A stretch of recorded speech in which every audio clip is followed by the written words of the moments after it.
So I'm about to share the screen, and today we will be doing Emily Dickinson's poem, I Years Had Been from Home. I'm just about to share the screen. This is lovely. And what you need to realize over here is that this is not her real picture. Yes, so you can. All right, so this is AS English Literature, Songs of Ourselves, Volume 2, and this is not Emily Dickinson that you can see on the picture. But what something I want you to put up the heading in your notebooks and write down some of the basic facts. You better know this persona, this character, what was shaping Emily Dickinson's poetry, and was she British or was she American? To which part of the you know, to which part of the community, poetry, poetic work she contributed more. So basically, she was an American, and what made her writing special and what made her special, there was something, interesting happening at the point where she was growing up, and she was growing into a literate family. People were, well settled. There were some of the aspects of her political and religious brought up, which she couldn't think that she would be able to abide by. So while growing up, she turned out to be a bit rebellious also when she changed her school. She was really fond of her teachers. She was quite popular, and she loved compositions. So we're going to find out about Emily Dickinson. So this is a real picture, but we have a lot of Netflix series. We have, let's say, there are some animated movies as well. There are some on YouTube clips as well, which can help you in order to develop about the information about Emily Dickinson. So I will start with Mahnoor. Please, could you read the slide? What little information do we have about her? Okay. Emily Dickinson was an American poet. Little knowing during her life, she has since been regarded as one of the most important figures in American poetry. Dickinson was born in Amherst, Mass, Massa, what, Amherst, yes, you're right. Massachusetts, Massachusetts, into Massachusetts, into a Mhm. prominent family with strong ties into its community. into a prominent family with strong ties to its community. This is some of the basic, let's say, facts or biography that you just need to know about her. Yes, there are so much. I mean, nobody would thought at that period of time in the 19th century that a woman would also contribute to the poetic work.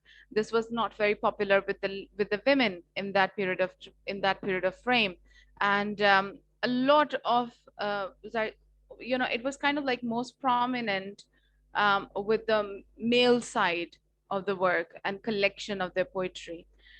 So what we are looking at, that she was an American lyrical poet. I repeat, she was a lyrical poet. She wrote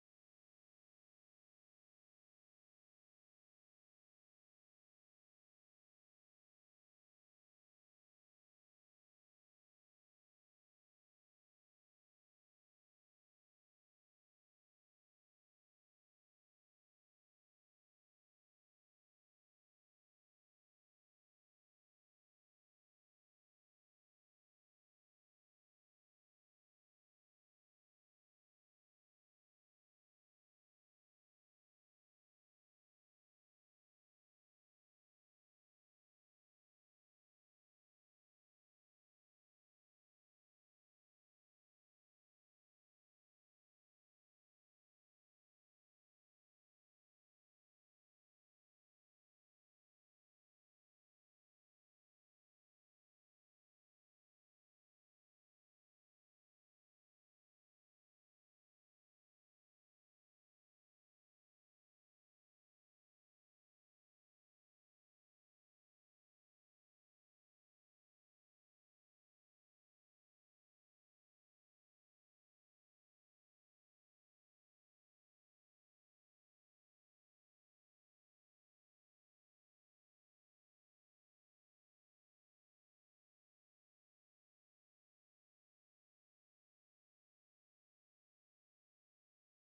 All right, so there was a bit of connection issue, but I'm back.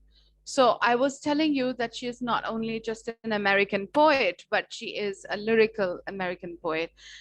There is a lot of emphasis upon the idea that how she was, she was developing in her early years the creative talent. So she was the second of three children, so there were three siblings, and she grew up to be moderate, basically. She had a very privileged life, and but there was strong local and religious attachment. So when you're reading her poetry, you would realize that there is some sense of morality. You would always realize that she has a psychological in depth of understanding the other people around her. Her father was Edward Dickinson, and he was a very forceful and a prosperous lawyer. So there had been debates at time why Emily Dickinson should not pursue her career in the field of literary work. So yes, she faced a problem with that also. So this is what I'm trying to tell you. The poetry that we're going to study today, it is very much related to this context also. There are some hints that you can understand. She was fond of her teachers, but when she left home to attend Mount Holyoke Female Seminary, this is basically her college, is nearby South Hadley, she found the school's institutional tone uncongenial. So basically, she was not able to relate with that college. And there were strict rules and invasive religious practices, along with her own homesickness, because she was so much for so long away from home, and she was basically more or less the times was found at home. She was not that a person who would go out and about. She had very few friends, but very limited. She was always encapsulated into her own world of poetry, and this helps explain why she did not return for a second year, because she was so angry at her family that why did they send her away from home for studies. So she did not return for a second year. um, there is another thing that you need to look at. I always emphasize on the historical background in which context the poem has been written. So you would realize that it says, um, during Dickinson's life. This is something that I'm building up your information. I'm not saying exactly everything you're going to be writing down. Background information is just providing you a scaffolding. And the real marks are basically how you connect, I repeat, how you connect the poet and her background, either it's socio-economical or it's historical, it's a social background, how you connected with the poetry. So that makes a lot of difference. So I'm here, a social and religious movement called the Great Revival renewed religious fervor among the people of New England. So there was a religious movement at the period of time when she was growing up, and this was called Great Revival. This was the 19th century. And why was this happening? Because that in the 18th century, industrial revolution had already taken place, and people were diverting from religion. People were opting for different, let's say, occupational, or let's say they were opting for different, fields. And capitalization was at its peak, at its height in the 19th century. So we're looking at the ways Dickinson's father joined, because he was really popular with that. He was a lawyer. Great revival movement in supporting the temperance pledge, but Dickinson looked on the movement with skepticism. This is Emily Dickinson. She did not approve of the movement. So this is a bit of an idea that there was a political unrest. There was her internal disturbance, internal conflict versus external conflict. It was the time frame of a great change. So what is the name of the poem that we will be studying today? and how this should be shaping your ideas in terms of analyzing the poetry. So I am going to share this document with you, which is here.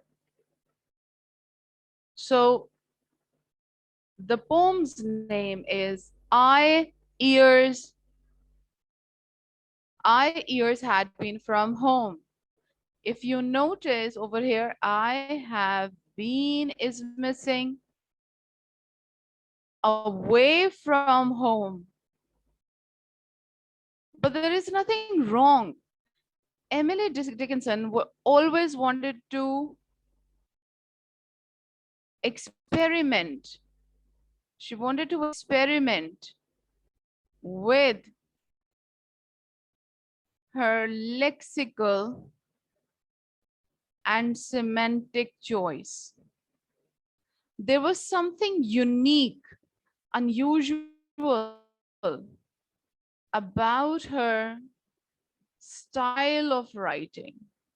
What do we mean by lexical? Lexis is basically beta vocabulary choice. We are talking about vocabulary. Why she should be considered that she's set apart. There's a very famous line when you watch her documentary. I'll share the link, by the way, right after the class so that you can know better, some of the ways. And she says that I will never be dead because I am a poet. Nobody can take this away from me. I would live in people's heart through my poetry. So her vocabulary choice is different.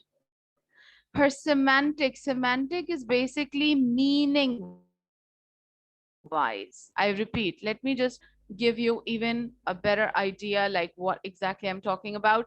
So here we have semantics. Semantic means the changes in meaning.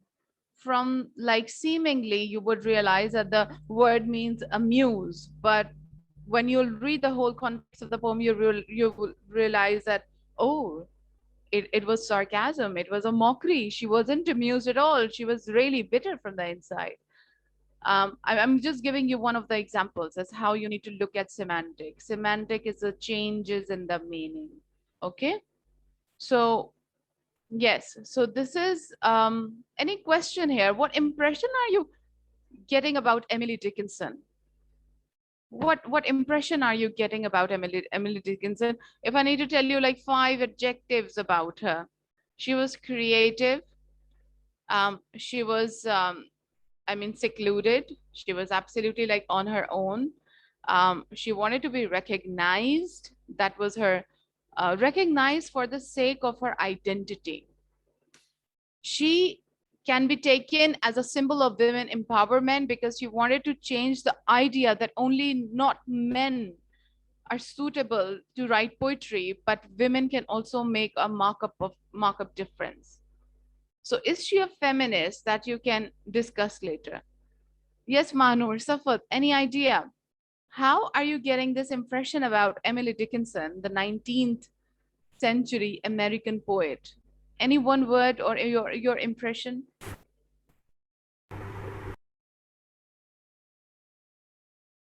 Yes. Yeah, I know that she's really fresh for you, as in like the poem. Her work is really new for you. Let's read the poem so that it will make more sense to you.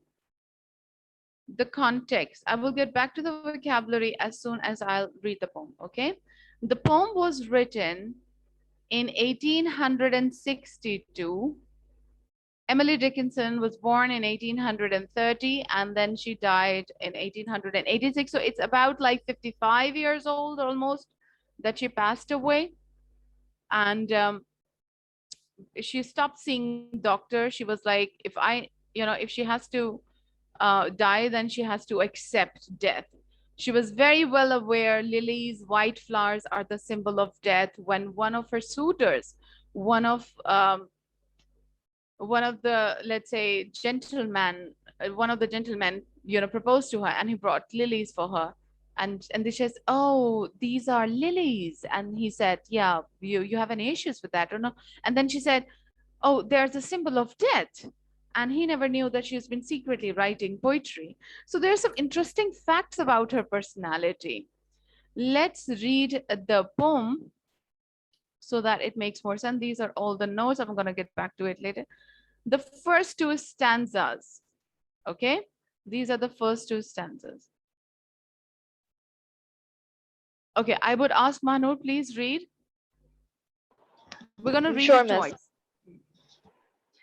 Our ears had been from home, and now before the door I dared not enter, lest a face I never saw before stolid into mine and ask my business there. My business but a life I left was such remaining there. Nice reading. I like the way that you gave the accusatory, tone to it. It starts with I. You have I, first person pronoun. So this means it's highly a personalized form. You keep on jotting down your points. It's a personalized form. The poet positions herself as one of the characters in the poem, that she's a girl who has been standing in front of a door. Eye, ears, and we have vague idea. We do not have exactly how many years she had been away from home.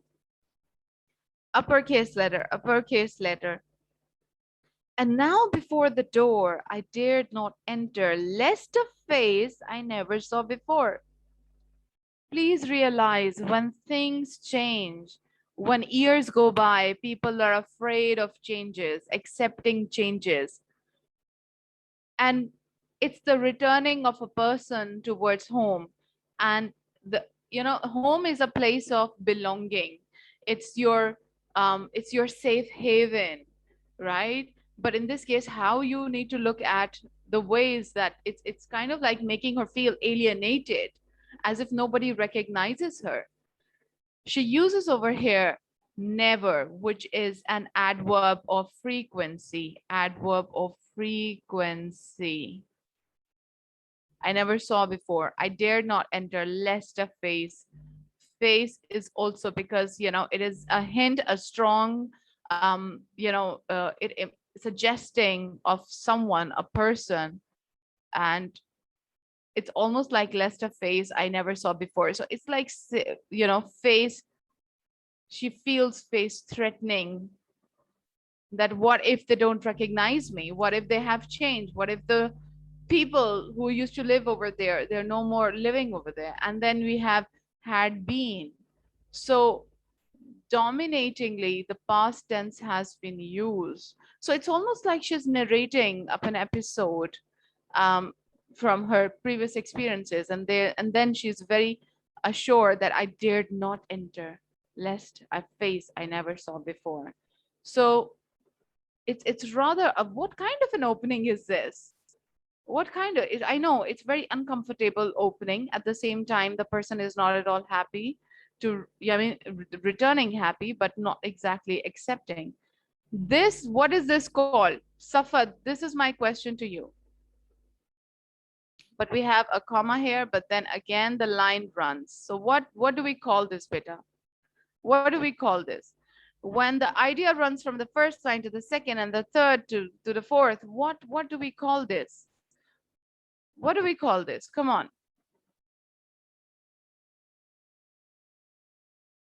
It indicates the pace of the poem.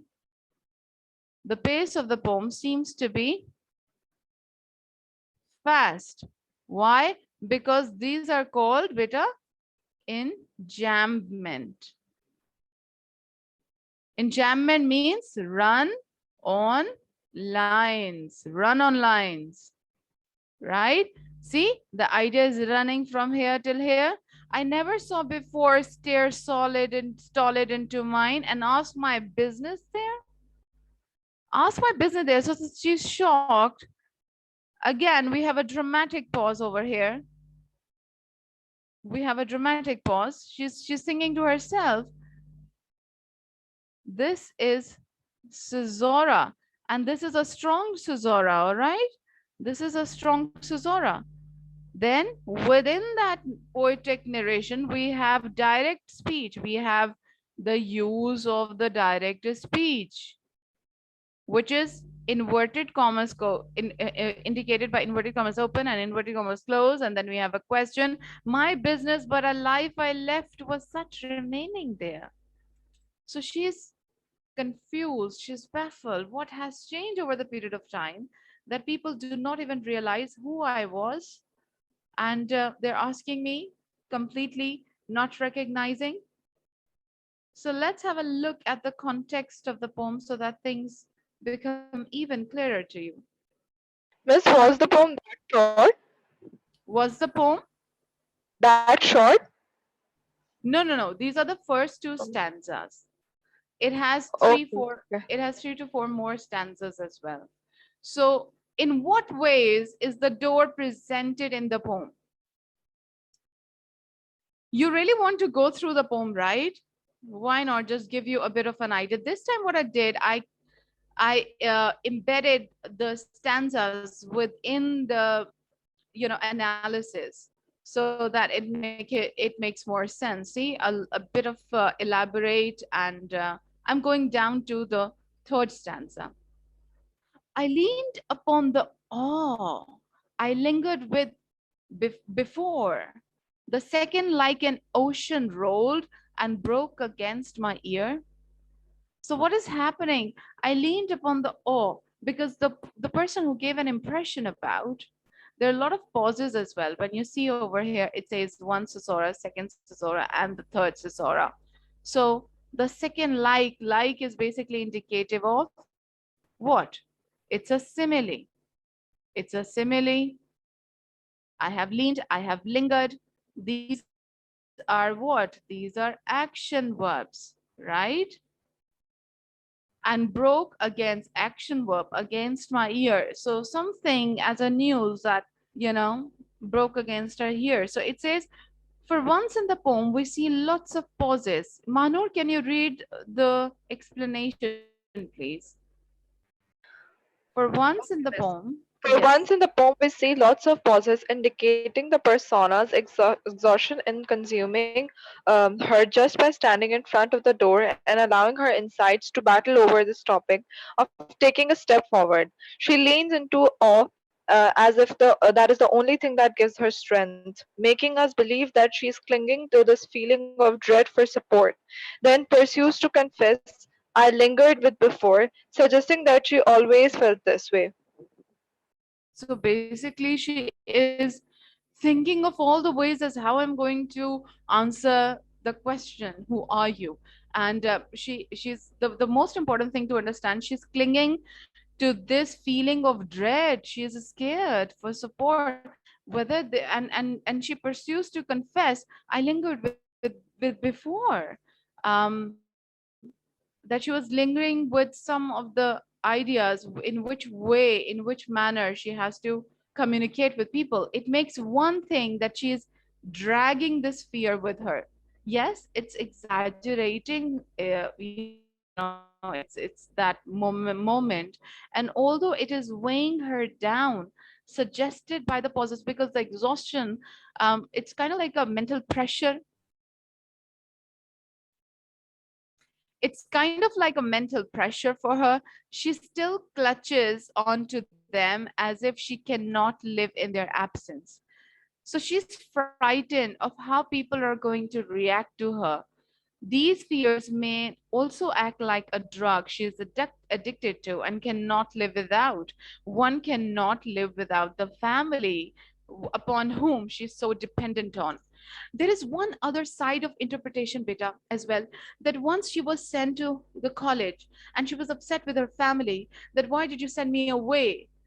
So she's creating up a situation in her mind that after these 2 years, if I return, would they recognize me also?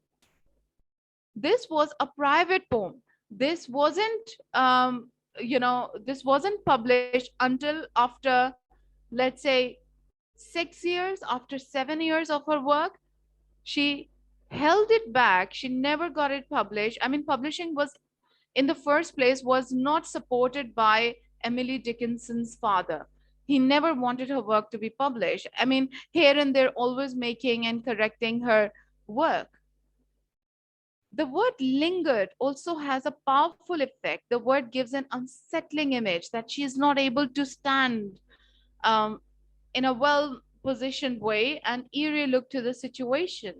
Something, where spirits linger on. They give you a very eerie impression, adding to the deadliness that is so evident.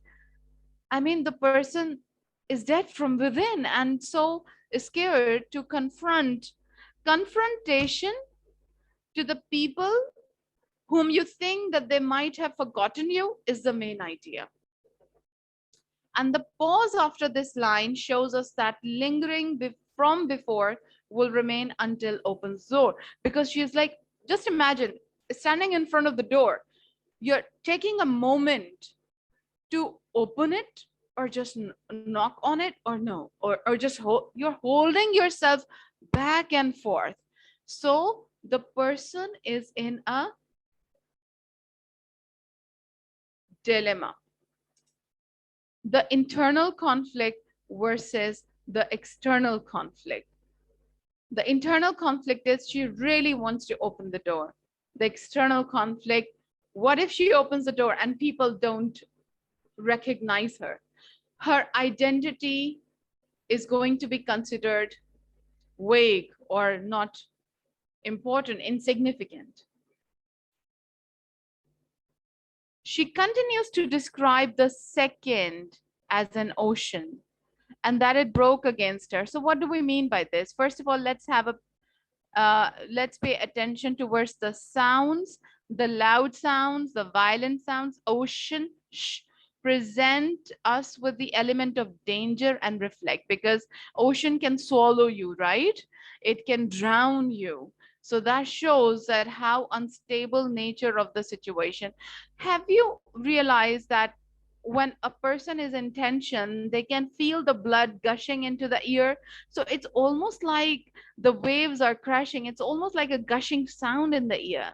Have you ever noticed that? You might not have felt, but you can realize that you must have read something which says that the person was so much in tension and the character felt the blood gushing into his ears. So it's almost an Yes, ocean miss. broke, you know? So it does.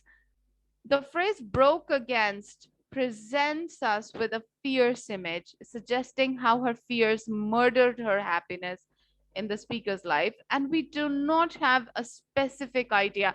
We keep on saying perhaps, maybe, maybe. So the word second contrasts to the word ears, that this makes one think that her ears from home were not so painful, but the seconds that pass standing in front of the door are agonizing.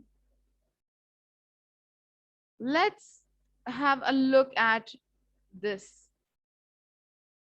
I laughed a crumbling laugh that I could fear a door, who consternation compassed and never went before. It's almost maddening. It's enjambment, run on lines, the idea doesn't stop. I laughed a crumbling laugh.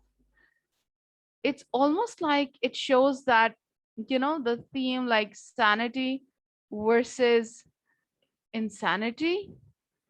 When you're overthinking and you're thinking too hard about something, you feel like that it makes you crazy. It's maddening, you know it's the concept of, I'm talking about maddening. I'm talking about as in like how this should be taken as madness.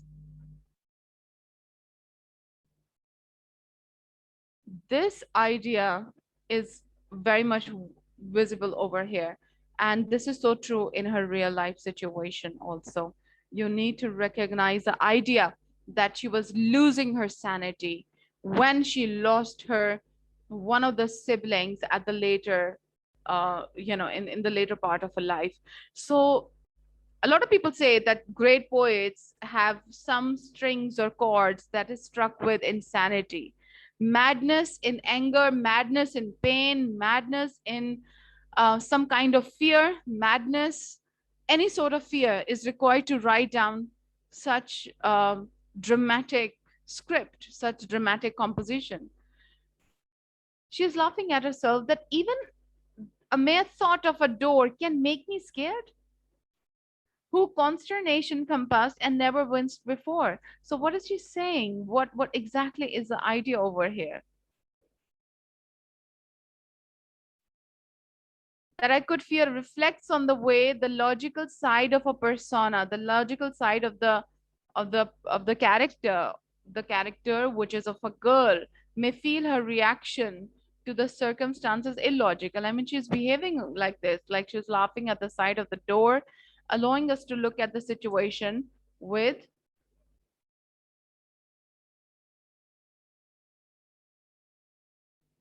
the emotional imbalance. She was persona's emotional side may fear the logical side.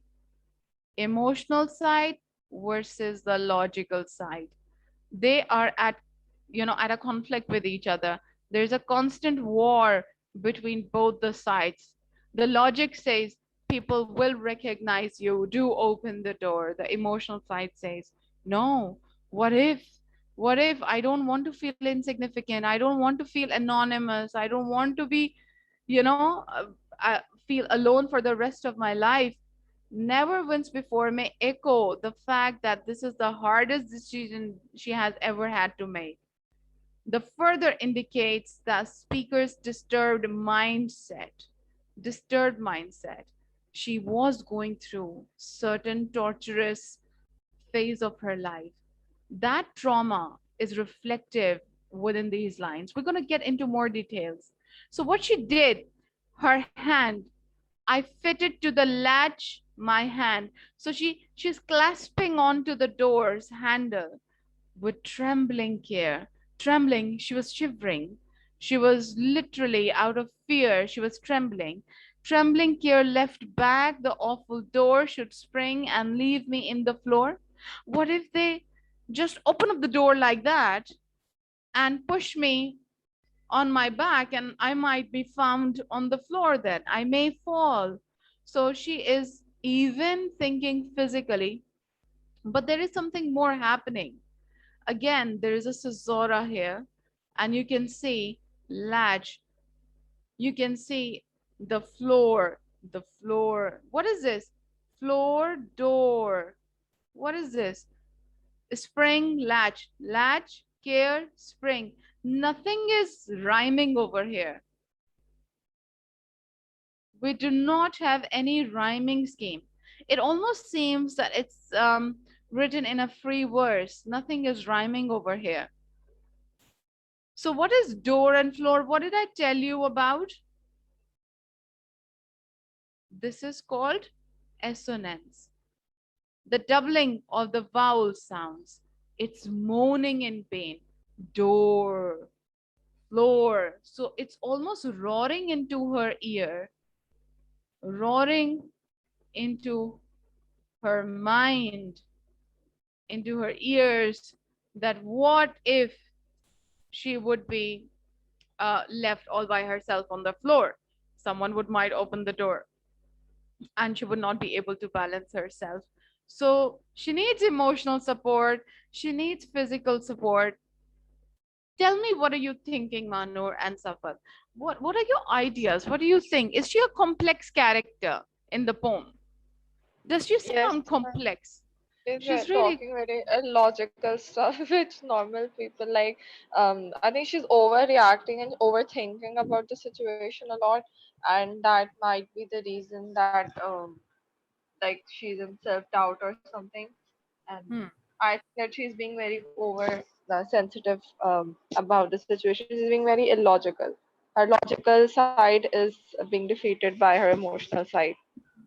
The last point that you said, her logical side has been defeated by the emotional side, but I need to tell you that yes, poetry is about hyperbole. It is a use of uh, the use of exaggeration. But when you read in depth about her character, Emily Dickinson, what actually shaped her philosophy of writing poetry, She was a true talent, and then she actually thought of the ways in which she can renounce her own family and could run away. There was a point in her life, this is truly happening. There was a point in her life she stopped wearing colorful garments. She only wore white attire. I mean, she took rip off colors from her life. She always wanted to feel that fire burning inside herself, that where the way she was brought up, she had a, happy childhood, but while she was growing up as a teenager, there were a lot of clash of ideas. She was constantly feel suppressed, oppressed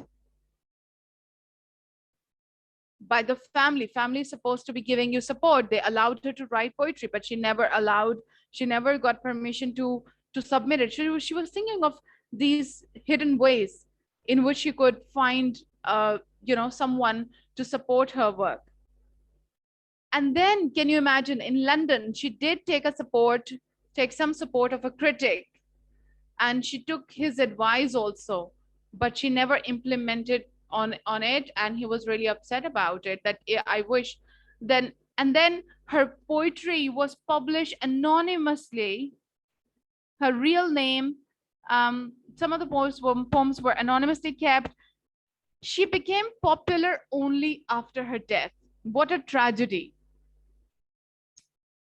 She became a celebrated poet right after her death,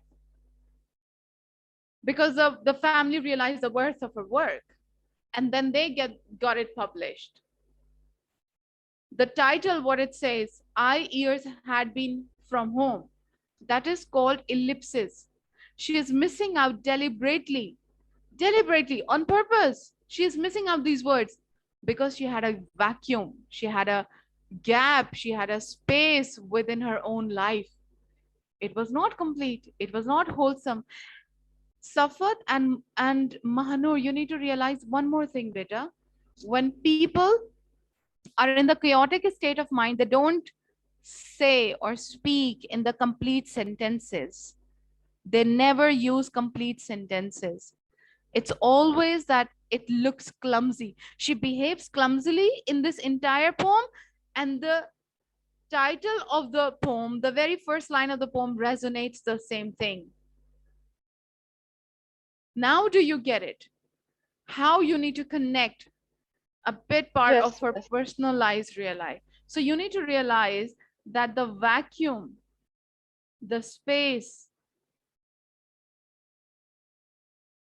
So I need to look at, yeah, I think I missed out, and not miss out. I'm gonna go back to the last stanza, yeah, which is right over here. This is the last stanza. Then moved my fingers off as cautiously as glass. She was too weak. She's comparing herself to a glass. This is a simile. Fingers off glass, like a thief, and then you have fled. So you see, you have soft sounds. It's almost like hush effect. She does realize that she has to run away. Acceptance of not being recognized by the family is going to make her more miserable, is going to make her soul hurt really bad. And therefore she decides, the moment of awakening comes, then move my fingers off as cautiously as glass and held my ears. Just imagine a person keeping her palms, her hands on her ears, and like a thief, as if she has stolen something, fled gasping from the house. So she is panic stricken. Panic striking ending it is, isn't it? Gasping is that impression that shows that as if she was suffocated by the idea, by the thought even to enter the house, tap on her own world and say that I'm back to accept me who I am. Yes, I mean, you need to realize that the poet wants us as readers to feel sympathy for a person who is all by herself, just standing in front of the door. So, and there's a very popular quotation of her as well. She says that uh, you have to accept my sanity in the world of insanes. To her, her identity is the sane one, where the people are illogical because they make money, they're so much consumed into the materialized part of the world, they don't believe in equality. The society was undergoing a change, equality, and therefore it's nerve shattering. There's another word for it as well. It's called nerve shattering, and this is it's nerve shattering at the same time. The last stanza, Manur, would you please read this? The last stanza, which is supposed to be a resolution. The last stanza, which is supposed to be a resolution, presents us with the idea that there is no resolution. The persona will keep going round and round in circles, in fear that she may be consumed by the demons behind the door and may die.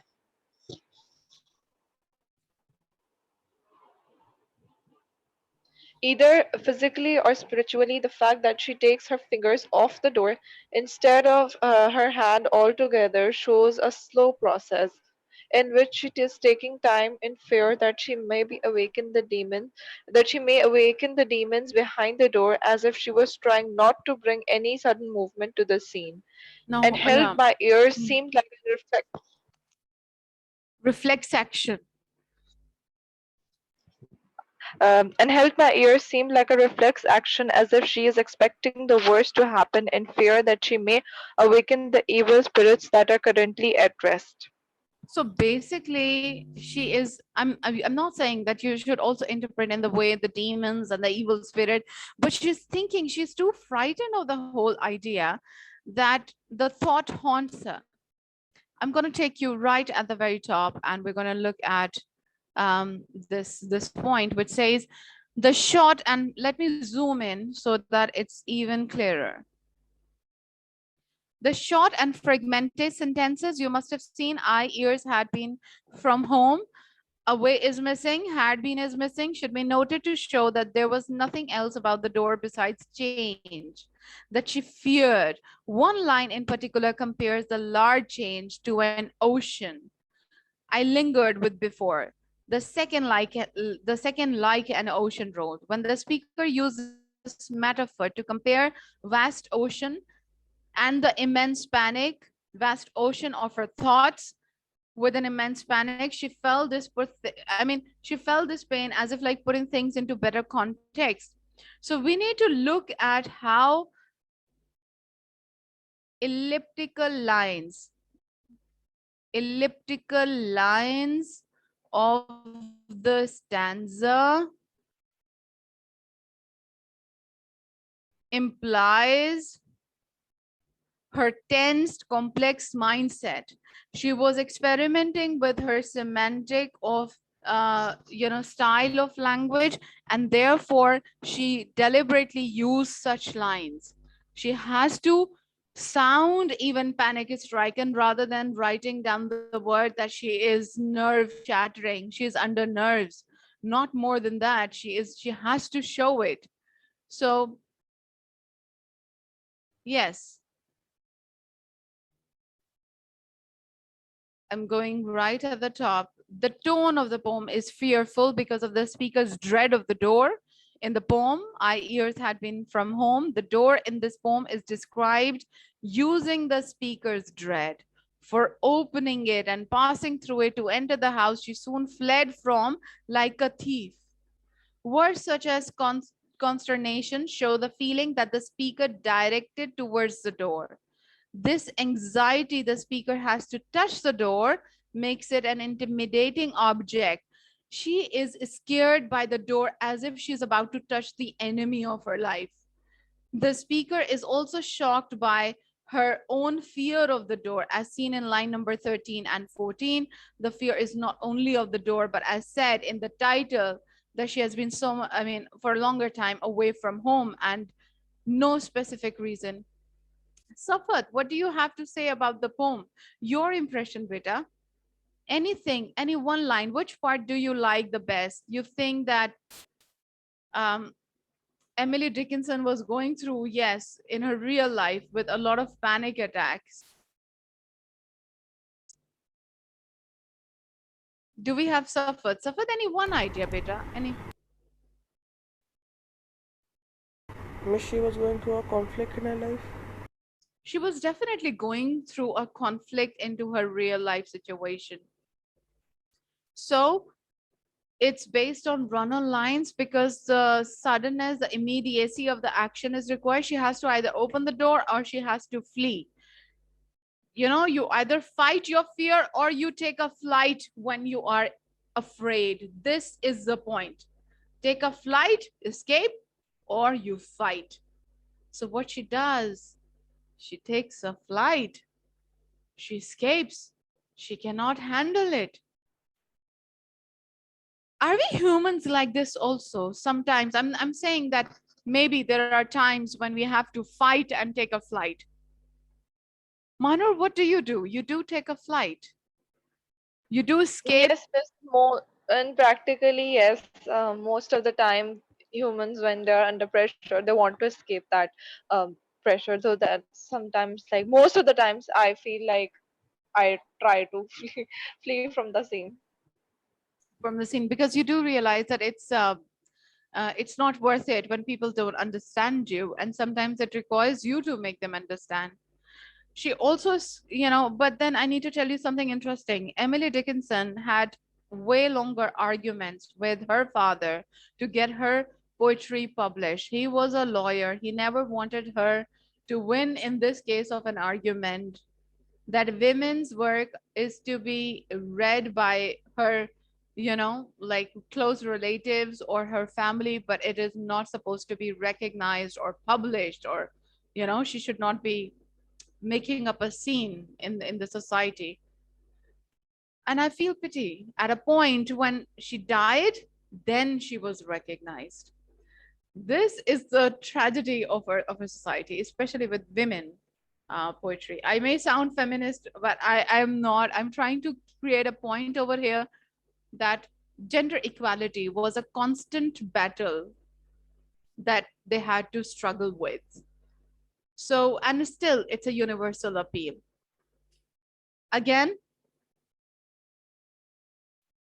you agree on this. So far, so good. How many poems we have completed? Yes, can anyone tell me how many poems that we have completed? 5. Miss, Including this. Yes, Miss, including this 5. All right, so we are going smooth pretty much. And I'm going to Miss, bring the Mhm. pains of sleep is The third left a little. stanza. Yeah. So Yeah. tomorrow we are going to begin with the pains of sleep. The third stanza is remaining. We shall continue. And then I'm going to do a poem that deals with the theme of death, how well you accept death of the loved one, God forbid, or you think about your own death at times. So, yes, the philosophy of death we're going to discuss tomorrow. So, I'm going to tell you beforehand which poem are we doing. So, please read it at home. Read the poem at home, do a bit of research about the poet. So, this is it for today's class. Thank you very much. Revise your today's lessons, keep your notes separate. Thank you. That's it for Thank you, today. Miss. You're Allah Hafiz. welcome. Allah Allah Hafiz. Hafiz.